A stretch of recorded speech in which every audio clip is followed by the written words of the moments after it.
Hello friends, welcome back to my channel. In this video tutorial, I will show you how to change language in ARK Survival Evolved game. So let's go through it.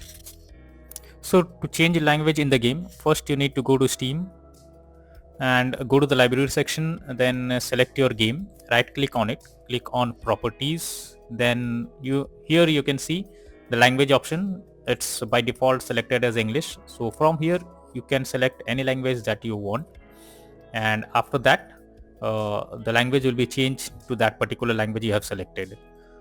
Now restart your PC and then check the language is changed or not, and to again remove that language and to make it English, then again go to the library section of your games, click on properties, then click on language option over here, select English, and then restart your PC once and then try to play the game and it will be changed to English again.